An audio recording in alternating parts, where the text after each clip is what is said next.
Hi, welcome back to Sci-Fi Book Trek. Today we'll be reviewing Losing the Peace, a Next Generation novel.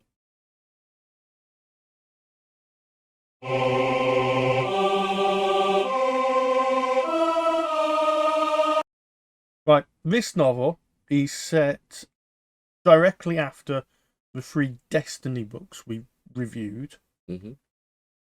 so there might be slight spoilers to that if you haven't read them. There will absolutely be spoilers to that. Yeah, However, we'll try and keep the non-spoiler version, i.e. this video, we'll try and keep it as spoiler-free as yeah. possible. However, because of the ramifications from that book, we have to sort of talk about a few things. Mm. And with that in mind, it might bear saying that if you have not read the Destiny series, you are not going to get anything from this book.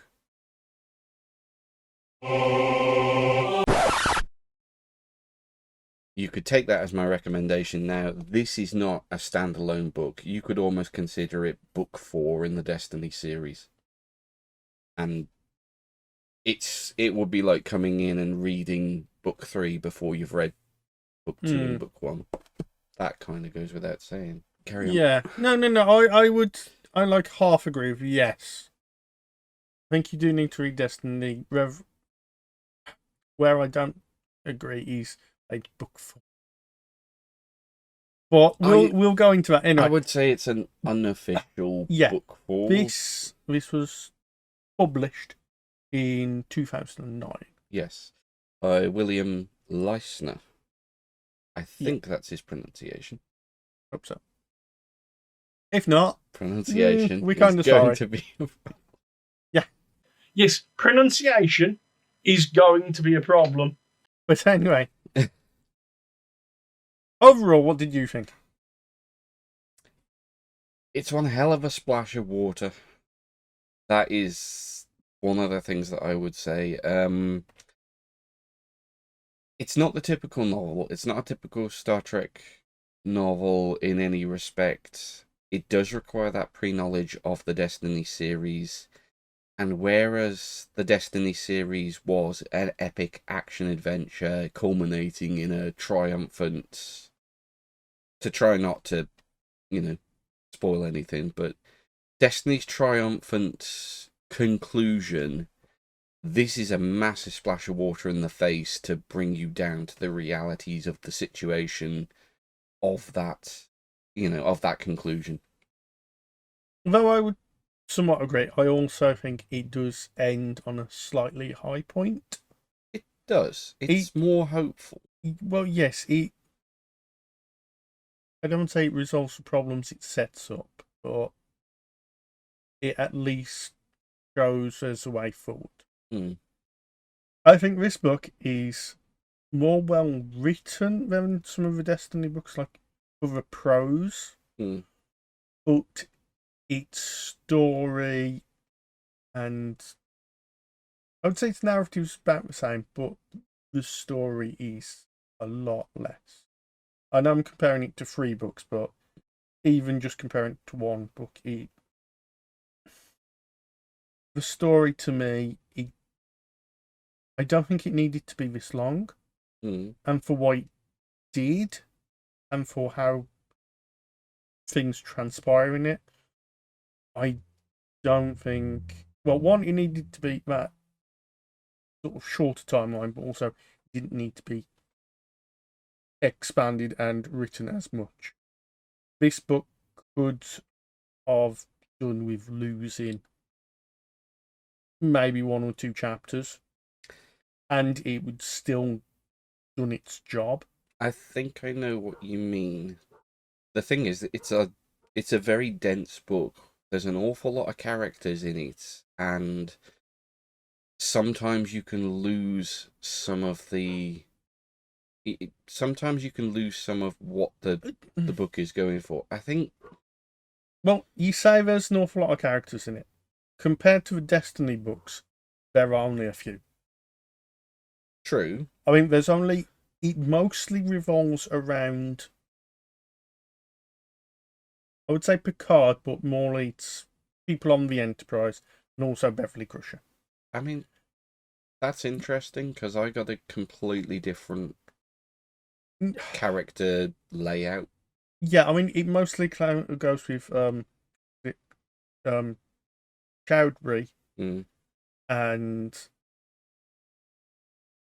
yeah, I would say Crusher as well. I would say Crusher and Chowdhury. That's who it circles around the most.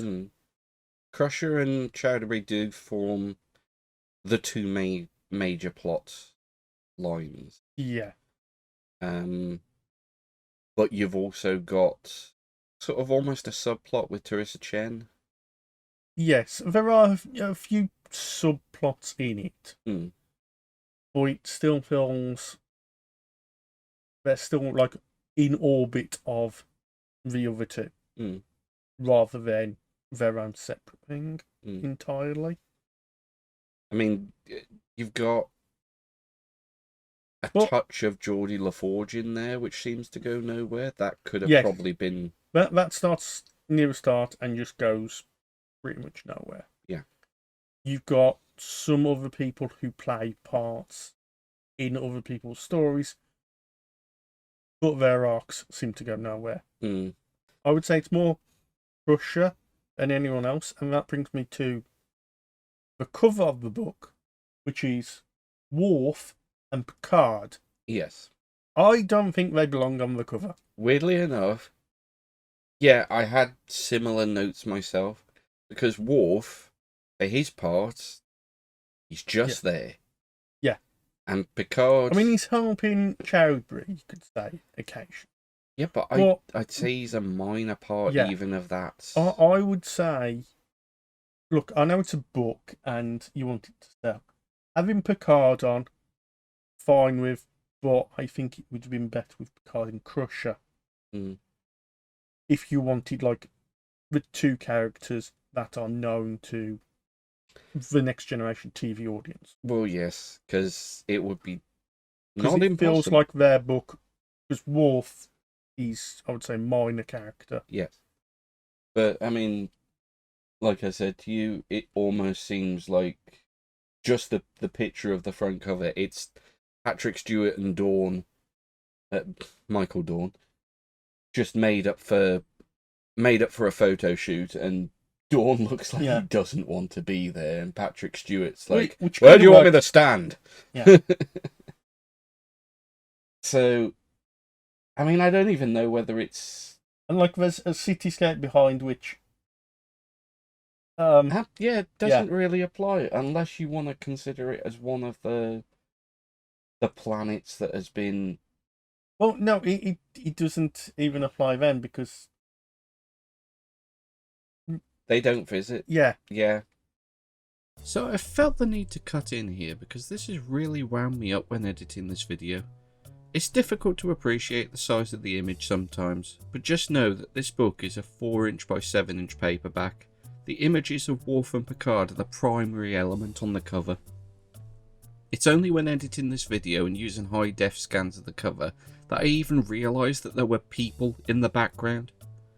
I've had this book for years. I've never realised there were people in the background, and part of the theme of this book is dealing with a refugee crisis. They're on the cover, but it's so hard to make out. This is literally the first time I've ever seen them. Also, let's take a look at some alternative covers. Once again, the German cover absolutely blows the English one out of the water, and it actually features what I assume to be Jasminda Chowdhury on the cover, who, as we've already discussed, features more prominently than Worf for certain. She's got another version of her by I presume a different artist again on this one, which is another unused version for the German cover. This one's from the Czech release of the book, and once again features the character. There's even an early picture from the English release that features a greater emphasis on the refugee element of the story, but apparently the artists were told to place more emphasis on the characters of Worf and Picard, which, considering the themes of the story, is so baffling a decision, I can only assume it was made by Rick Berman. I mean, he does have some, I don't say foresight, but some predictability in why some events have happened in the US after this book was published. Yeah. I mean, to some extent. I mean, I could see if it was written now, it would be so on the nose with those points. Yes. It would be horrifyingly annoying. There's some thematic elements that, I mean, 2009. Yeah, and Barack Obama was elected. He was signed in as the 44th president or whatever he was. Mm. So it's that time period.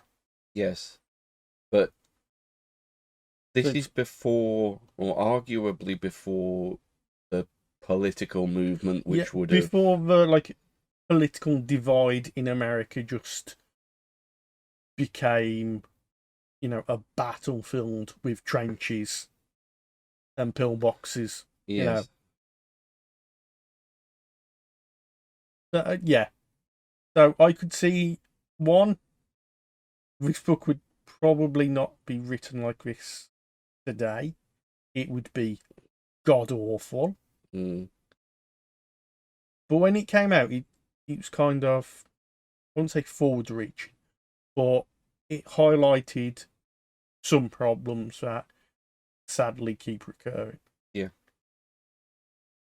But at the same time, it wraps up with a nice little bow, and it just felt you spent a long time setting everything up, going, oh, look how disastrous and stuff, and then at the end it feels like it wraps up, sticks a nice bow on it, sort of like an end of an episode, like, oh, we finished telling our story, we have to move on. I mean, it's interesting you should say about an episode. This book reminded me of the episode Family, the TNG episode where, Right, I think I possibly mentioned it before, where it's directly set after Best of Both Worlds, the episode where Picard has obviously gone through the assimilation and out the other side.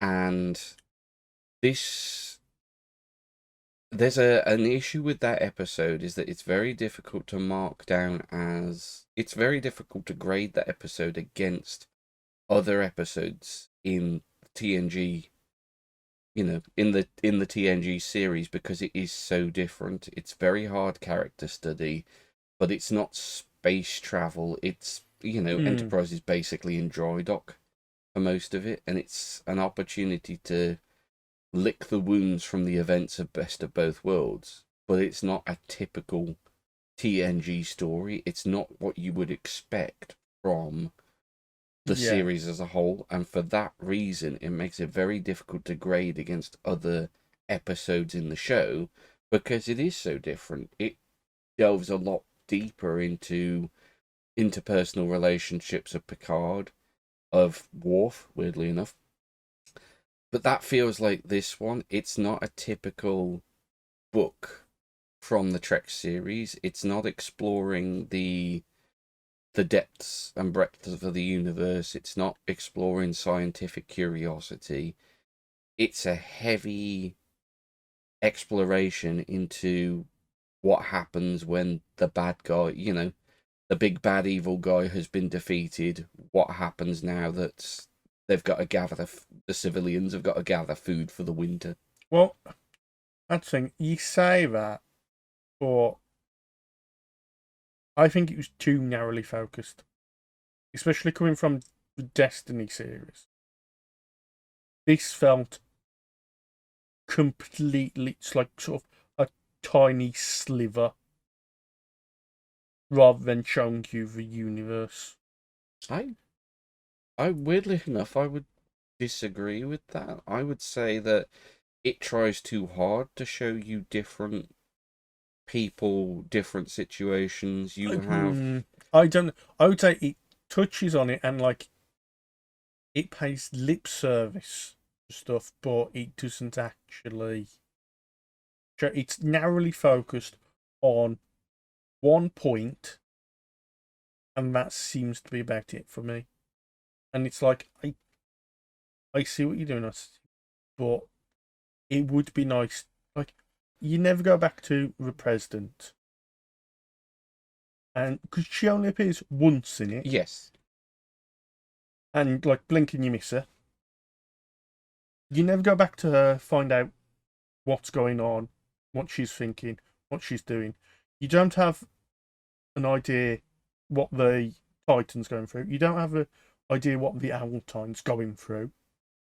I mean, like, the Aventine is supposed to be as damaged as the Enterprise, but as it's somehow not being repaired, it's just gone off on its mission. And like, it's not even really mentioned. That was just mentioned from the end of the Destiny series. Aventine isn't mentioned at all. The thing with that is that they've got their own, or at least the Titan has its own series of books, and so there is a book that deals with the aftermath. Like, that's the Titan stuff, I could, like, because of their mission, it's like, fine. But why aren't you pulling in other Enterprise ships? Well, like, why aren't you pulling in other Federation ships? Why aren't you telling the story of the Federation president and all things going on? And all the political ramifications. Like, there's a big political ramification at the end, which it just, like, dumps on you. It just goes, oh, Rix, and walks out the door. It's like, well, I would have liked to know more about the build up to that. And sort of like, they're trying to counter it and all sorts. I would have liked to know more about the whole universe.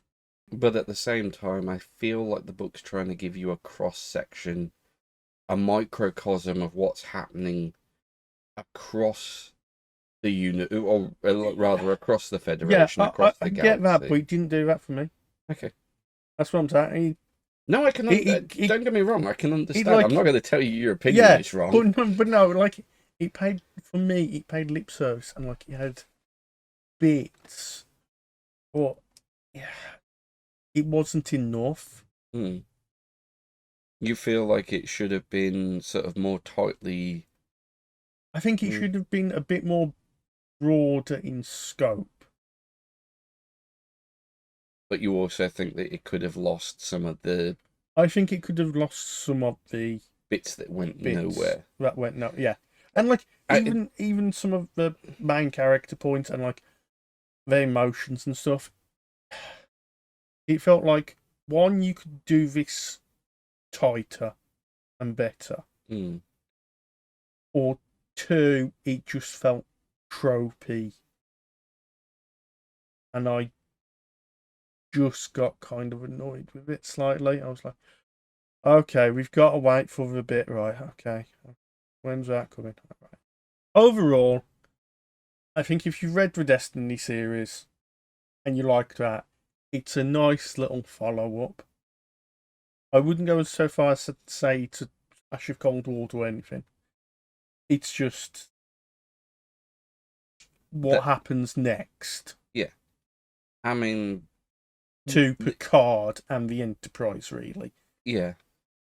This cold splash of water is my interpretation on it, and like I say, when you take it in a... because you can't take this book, really, without the Destiny series. Yeah. Hence my comments about it being the unofficial fourth book in the series. But there's a definite theme change, there's a definite shift in realities where, as I've said, you're going from high adventure drama, stories of good versus evil, and then coming slightly, with a bump down to the realities of what that means for the rest of the show. Yeah. Something like the aftermath of Wolf 359 within the actual show. It's like Little People. You've gone from the great epic Borg scale. Yeah. And then it's almost like seeing Ben Sisko ejecting from that escape pod, seeing what those effects have had on the little people of the galaxy. That is where my sort of comparison comes in. Yeah, I can get that to a point. However, you don't really get to know the little people. You get to know what.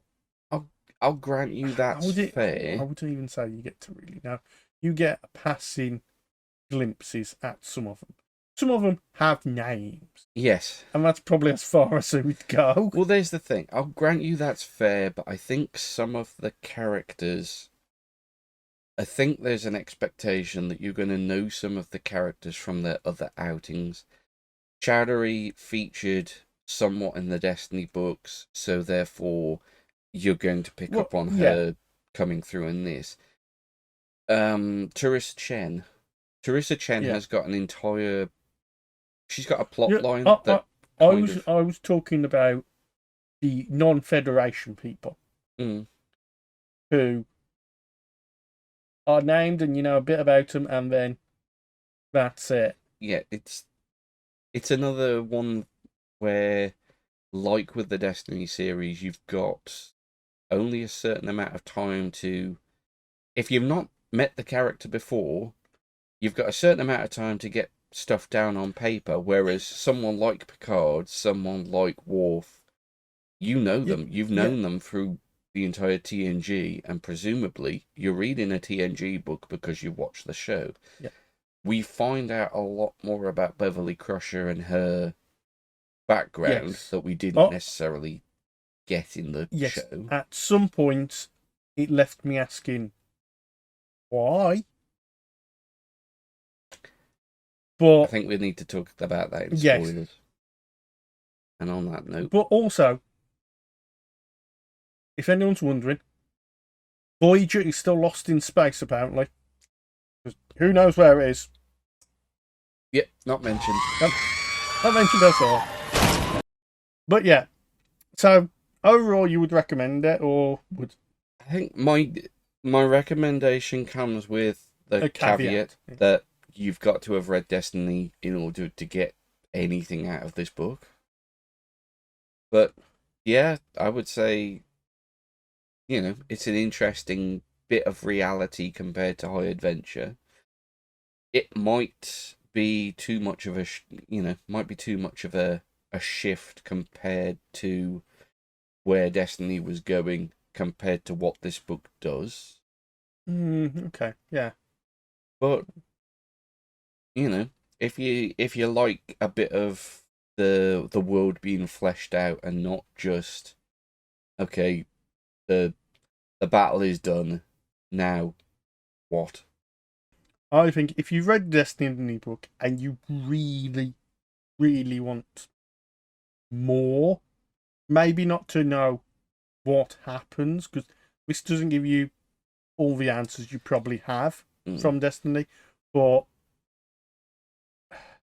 what happens to at least the Enterprise, then yeah, go ahead, read it. But like I said, it is well written. However, I can't honestly really recommend it for like even someone who's read Destiny and they're just like, okay, I'll say give it a miss. Okay. Well, we'll talk about this more in depth next week and see where our where our opinions differ. Yes. And it'd be interesting to do a bit of nitpicking and yeah. But hopefully you've enjoyed that, guys. See you next week where we'll be discussing our spoiler review of Star Trek: The Next Generation: Losing the Peace. Bye.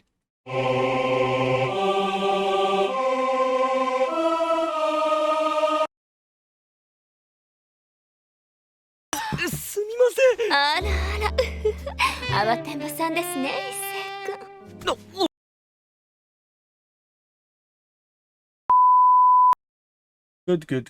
Good. Excellent. No, that was me pushing the... Yes.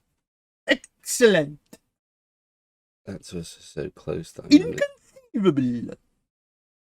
You're quite pure on that word. I do not think it means what you think it means.